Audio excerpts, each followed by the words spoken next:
Stealing is you taking something from me, someone who claims that something is his when it's mine. I don't have much tolerance for anyone who takes something from me. I don't think any man does. But when you're doing, something for the greater good, when you're creating and making things, and taking that extra step on the dance floor, that's not stealing. You know what we call that? He watched me expectantly, but again, I had no idea what to tell him. I don't, sir. We call that ambition. Mr. Drew finally smiled then and leaned back in his chair. I wasn't sure how or why, but I understood then, at the least, I wasn't in trouble. I understood that. For some reason, I was actually being praised. Mr. Drew looked at the drawing again. This is good, buddy. Real good. I knew you had the skill, but I didn't know you had the ambition. You were impatient, I get that. I've been impatient my whole life. You knew what you wanted, and you took it. I get that too. For the greater good. For the greater good, I repeated. This story he was making up about me was part lie. I wasn't that skilled. I couldn't draw like that. I felt guilty for a moment until I realized that the stuff Mr. Drew was impressed with was actually in the lie too. He just didn't know it. Showing him the picture my grandfather had done had helped to save my job. It had been for the greater good. I like you, buddy. I'm sorry I haven't been around much. I've been working on a project. It's been tricky. Not everything works on the first try, you know. That I definitely did know. Yes, sir. Been a lot of late nights and meetings and investing in technology. I'll admit I don't entirely understand. You gotta believe me, that when I first saw a movie, I thought it was magic. That's not how I am with new inventions. It's all magic to me, he sighed. Then, as if he'd made up his mind about something, stood. So don't take my absence to mean I don't like you, buddy. I don't, sir. I didn't mention how he totally seemed to forget who I was a moment earlier. Probably because I didn't want to think about it. I wanted to believe him. Good. Come with me. I have something to show you. I stood and followed him out the door. I thought we were heading for the elevator, but he turned down the hall past Miss Rodriguez's desk.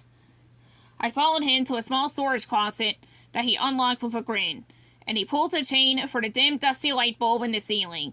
There were a couple of novelty cans of bacon soup on the shelf to the side and a cutout of Alice Angel. Against the back wall was a pile of boxes stacked to the top. And that was what Mr. Drew started to move aside. Help me out there, would you, buddy, he said, passing a box to me. It was large but light, almost like it was empty. I placed it to the side and took the next, and that's when I noticed a hole behind them. As we cleared the last box, Mr. Drew turned to me with a finger to his lips, and then motioned for me to follow him. He disappeared through the hole into the dark beyond. I admit, I approached it carefully and with a bit of concern. I should have just trusted him, I guess, but it was such a strange thing to be doing, to just casually move the boxes in a closet and then walk through a giant hole in the wall. And getting closer, I could hear strange sounds from the other side. They were hollow and echoey. Voices? But I couldn't just stand there doing nothing. I thought about Dot. I thought about all the stuff I'd done already. I could do this. Besides, when your boss tells you to do something. I stepped through the hole and out onto a small wrought iron landing, kind of like a fire escape. I stared down between my feet. The floor was far below in the dark. I could see the shadows of gently swinging ropes below me. Ahead was a catwalk and brightness in the distance. Mr. Drew gave me a look and I followed him along it. Now holding on to the railings on either side and not looking down. I didn't really have a height thing, but maybe I had a bit of a height thing. The voices I heard got louder now. And I realized they were coming up to us from below.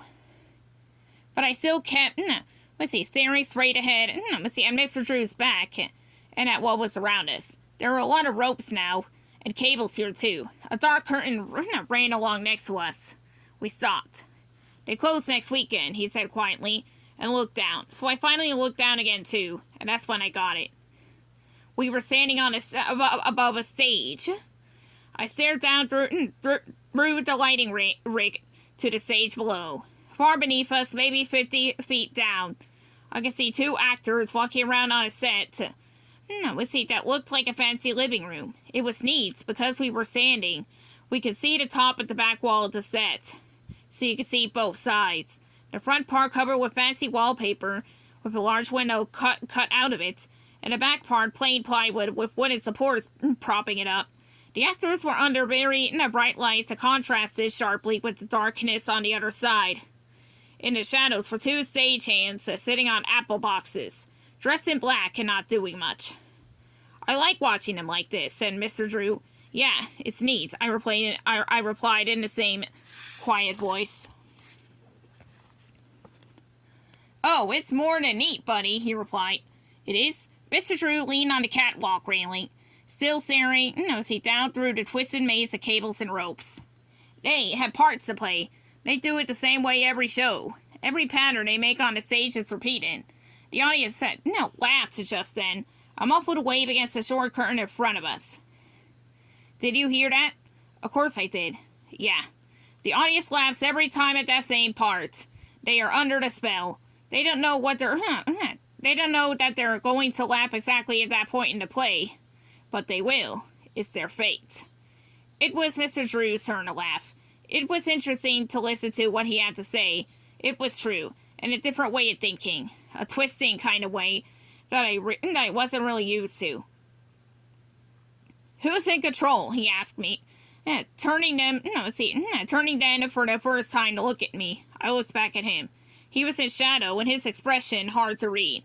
I wasn't sure if the question was supposed to be answered, but I tried my best. "The actors?" I gasped. Mr. Drew shook his head and looked down again. "Not the actors, buddy. They need to be told where to go. Remember?" I remembered. "Okay, I guess then the person who tells them." "The director," said Mr. Drew. "Yeah, the director." We watched the actors a bit more. One of them fell over an ottoman without spilling his drink, and then suddenly a trapdoor opened under him and he vanished under the stage. The audience laughed and applauded. Joy, fun, pleasure, all of it is coordinated and carefully planned. Everyone knows this and everyone works together. It works because they trust the vision. I nodded. "You know what that is?" he asked me. "What? Vision?" I replied. "Yes. Sure. What is it?" I looked at him and he was staring at me hard. "Oh, it's having a dream, I guess. Wanting something and seeing it like it's real. Like when people talk about visions they've had. Sometimes religious, or sometimes they're sick and see things." And I stopped because I could tell I was rambling. I knew it. No one likes my rambling. "Go on. But the way you're talking about it is like seeing something in your imagination and wanting to make it happen." Mr. Drew smiled then and snapped his fingers at me. "Exactly. Making your dream a reality. Dreams come to life," I said automatically. I've seen it on the bendy poster enough times. "They do, buddy. They do." He looked down at the stage again, so I did too. "But they don't happen without work and ambition. You gotta fight for your dreams. Fight hard." Now I couldn't tell if Mr. Drew was talking to himself or not.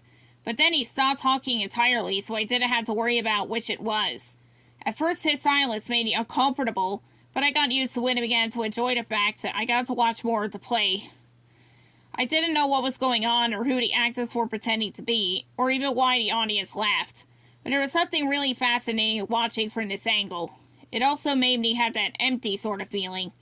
That one where I realized that I'd missed out on something I didn't know I'd missed out on. I'd never seen a play.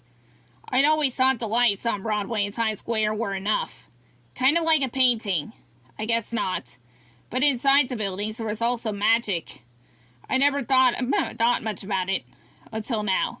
Suddenly my whole body lurched forward, my hands losing their grip on the bar, my feet slipping from under me. I thought that I was going to fall to the stage, crack my skull on one of the lights, and land on the ground, my legs twisted under me. It was such a vivid thought that, for a moment, I thought it had happened. I screamed out for fear and the pain that I wasn't actually feeling. But then the world came back into focus, and I realized I was still on the catwalk. Mr. Drew was laughing really hard. I noticed then his hand gripping the back of my shirt, holding on to me. I looked down. The actors were looking up at me, or at least into the darkness. The magic had stopped. Everything had ended. For that moment. Sorry, buddy. Terrible prank. I shouldn't have done it, but... You see now what I mean? Asked Mr. Drew, offering me his other hand and pulling me upright. What? I asked out of breath, even though I hadn't gone anywhere. I was still trying to understand the nature of the prank. When everyone is working together, it all goes smoothly. When one person doesn't, everything stops. Did you push me? I asked. Nah, I yanked you around for a little bit. No, it was all in fun, buddy. Like an initiation, you know. I didn't, but I felt better that it had been a joke and he hadn't put me in danger. Even though it felt like he had. It was kind of funny, actually, now that I calmed down. I imagine I must have looked pretty silly thinking I was about to fall to my death and screaming like that when I was safe. So silly. I bought this theater, he said. You what? This. All this is mine. He gestured with his arm in the dark space. That's impressive. Was all I could think of saying. He nodded and took a step toward me. It's still a secret, so don't tell anyone. I gotta figure some stuff out. But everything's changing, buddy. Everything. Placing a hand on my shoulder, it looked at me intensely. That's a good thing, I said, but I kind of meant it as a question. Mr. Drew smiled and nodded. Oh yes, buddy, it's a very good thing.